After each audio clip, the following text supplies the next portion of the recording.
Halo saudara-saudara, bertemu lagi di Summary Daily Bible School.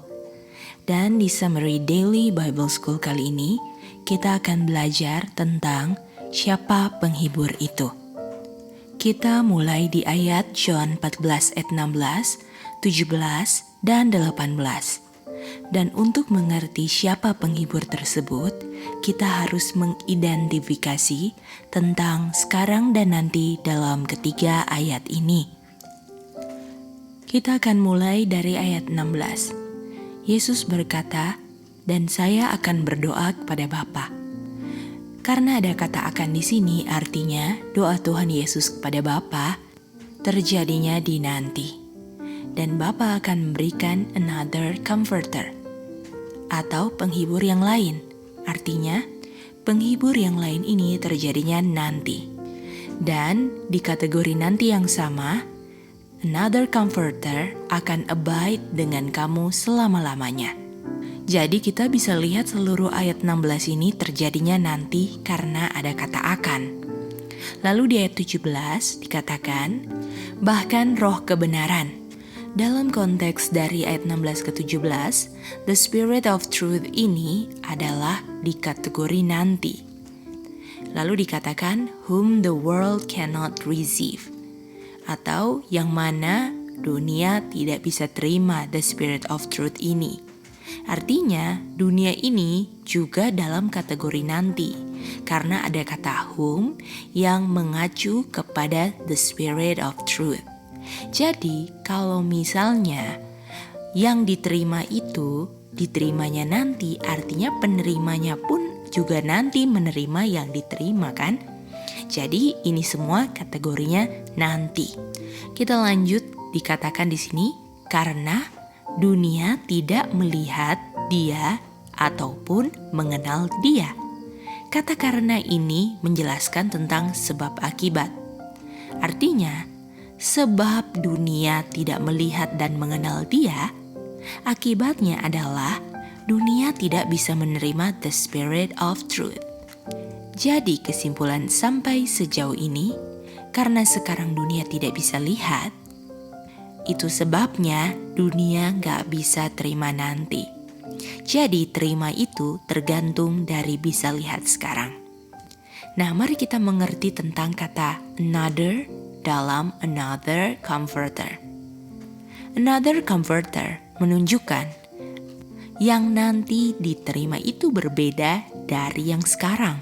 Atau yang diterima nanti itu karena ada kata another comforter, itu bukan yang sebelumnya. Dan sebagai contoh, kalau saya nanti mau bawa tukang kayu yang lain, artinya tukang kayu yang lain nanti ada, itu berbeda dengan tukang kayu yang sekarang ada. Karena ini definisi kata another. Jadi kalau dibilang tukang kayu yang lain, itu menjelaskan bahwa saya akan mengharapkan tukang kayunya berbeda. Artinya, bukan tukang kayu yang sebelumnya datang ke saya. Itulah penjelasan kata another dalam another comforter.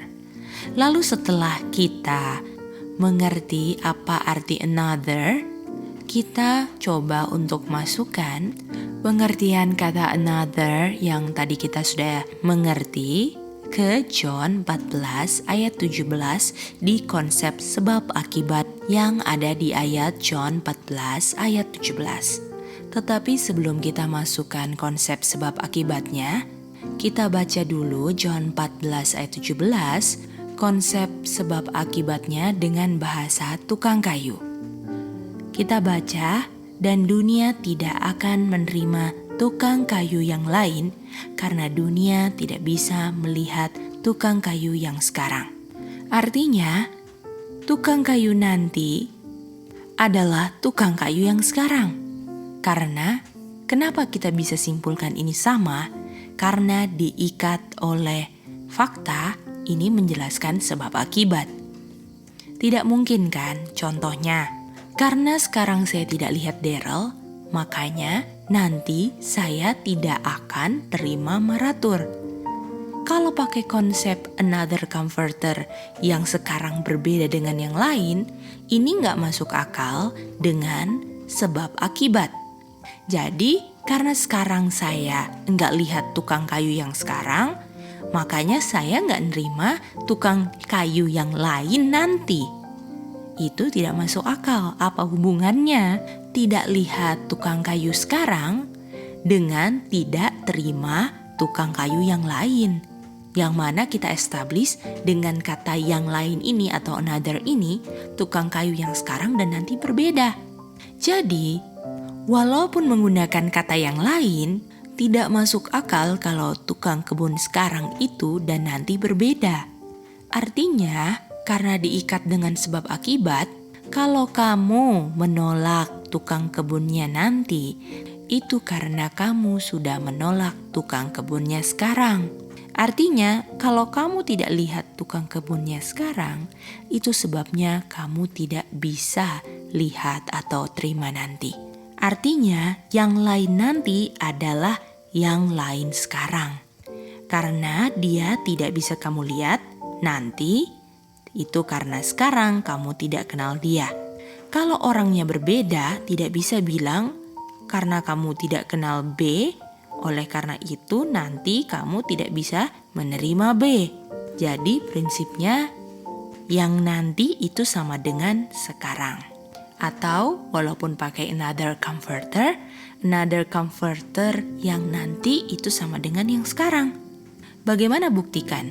Mari kita lanjut baca ayat 17. Dibuka dengan kata tetapi, dan tetapi ini menjelaskan bahwa yang akan kita baca setelah tetapi ini kebalikan dari kata-kata sebelum tetapi.